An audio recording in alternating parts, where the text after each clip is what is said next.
thing that we haven't talked about, and believe it or not, this was an actual game. Did I show this to you, Laura? Okay. This is called target pool. And you notice there's 5 points for the yellow, 3 for the red, 2 for the blue, and all that. One of the things to be a good pool player that you really have to know is the simple fact that the center of the table is your friend, okay? Especially in 8-ball, late 8-ball.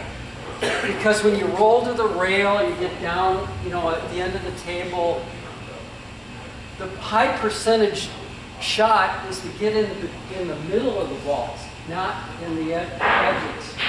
So one of the drills that I like to do, and you don't need one of these, you can use a handkerchief or a napkin, but I like to set up just different cut shots like this.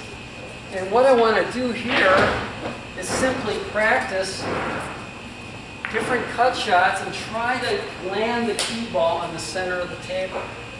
And this is a good teaching tool because it'll teach you how to control the white ball. Now I think if I look at my tangent line, it should take me to here and then over to here and pretty much right on the way to the yellow. Let's see how we do. Maybe just a tad of right English. You want to get your speed just right.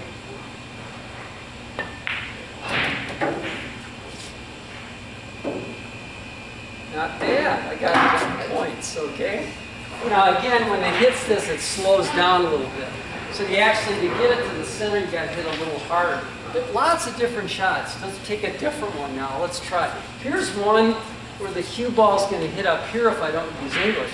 So I'm going to use a little bit more right English, come into there and try to get it on the yellow. But this might be fun for you just to play around with and try to get the cue ball in control.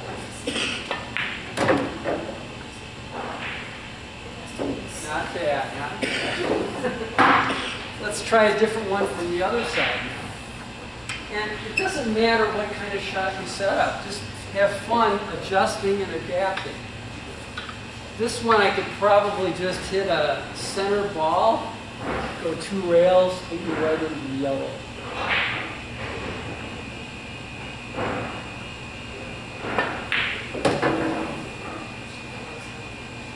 Yeah, a little short.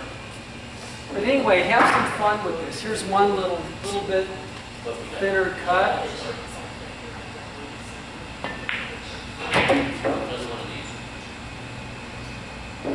And a lot of times in 8-ball, especially big 8-ball, you're trying to get in and around balls. You know, in the middle, we have options, more options to play other balls. All right, combinations. Yes, I did. How many of you have trouble with combinations? Oh, yes. All right. Now, we got a lot to do today, but feel free to stop me as we go along. We're in no hurry. I don't think we're in a hurry, are we? Okay. Because these are really important shots. And the main reason I like to teach combinations is because a lot of times we pass up easy shots, okay, that are right there for us to make, but we don't see them because we haven't had the experience. Let's just take 2 striped balls, and we'll look at a typical shot that comes up in 8-ball.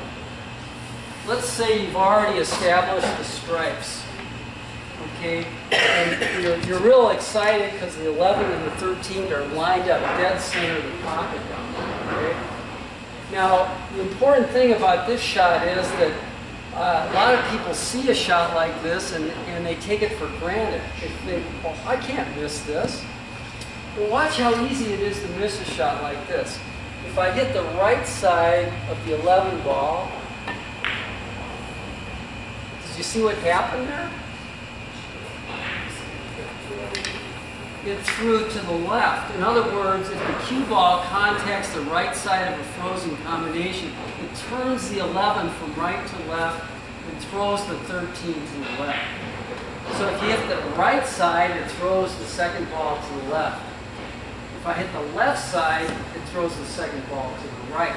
Because it's like gears. I hit this side of the 11, it turns it from left to right, throwing the 13 to the right. But the cool thing about these kind of combinations is, what happens if it's offline? In other words, on this particular shot, and you're welcome to get behind here if you want to get a better view. Like this particular shot, you'll notice that the 11 and the 13 are aimed significantly left of the pocket, aren't they? So in order to make the 13 from here, which side of the 11 do I need to hit in order to throw that 13 to the right? Exactly, exactly. Now, speed is a factor. The harder I hit this, the less it'll throw. If I hit it softer, it'll throw more. And you'll notice, since there are stripes, you'll see the 13 ball actually throwing and twisting to the right.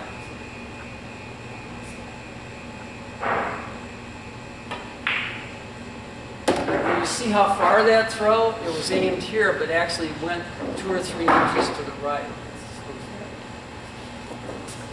Now, here's another shot that comes up all the time. Here's one where I have the 14 and the 13 aimed significantly right of the pocket. But, guess what? I've got a 12 ball in the way. All right, any suggestions on how I can make the 11 here? Okay. But hit the 12 square, so you get a stop shot with no English. So we're hitting the 14 where you want to hit it, which is on the opposite side of the Right. throw. Okay, which side does the 12 need to hit to make the 11? So the right side hit over here. Right side, throw it exactly. Over here. Good, Gary. It's always the opposite. So if you Yeah, hit the 12 yeah. right here, but with stop and no English, Okay. no change, then you should be. Yeah. And if I was in a league match shooting this kind of shot, I would think about position for the next shot. You know, Eric is right. So if I hit the 12 and I hit this side of the ball, it would be just like hitting the cue ball. Okay? In this case, the 12 ball would be the cue ball. So all I have to do is hit it a little bit to the right. It should throw the 11 right in the pocket.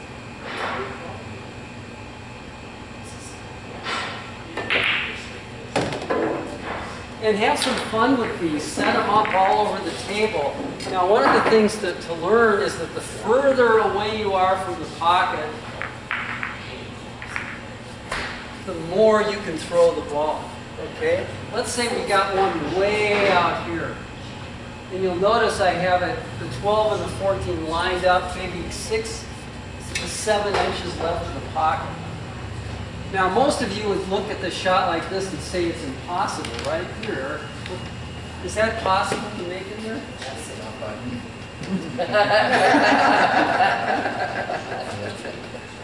Well, I want you to notice that even though it's 6 to 8, 7 inches to the left of the pocket, I think I can actually make this. If I hit it nice and easy, and I hit the extreme left side of the 12 ball, it should throw it all the way over.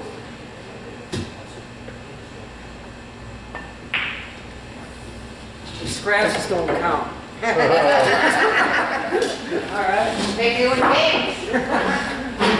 Now you notice that I hit that easy, didn't you? All right, now let's take the same shot. Way back here, I have it lined up the same part of the table. So we'll make it about the center. Now this time, instead of hitting it easy, I'm going to hit it hard. Same part of that ball. And it's still went in.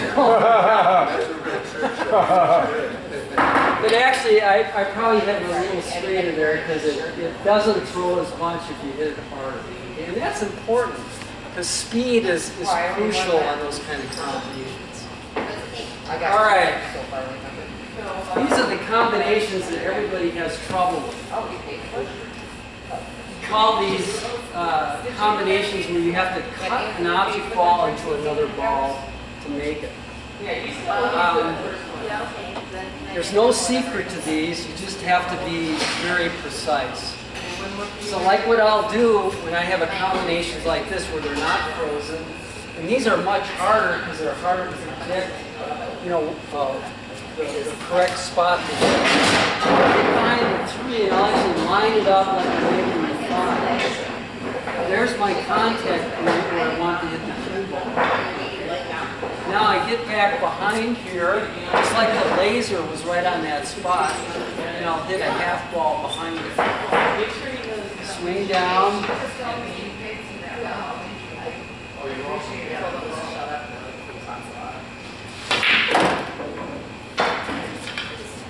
And there's no real shortcut.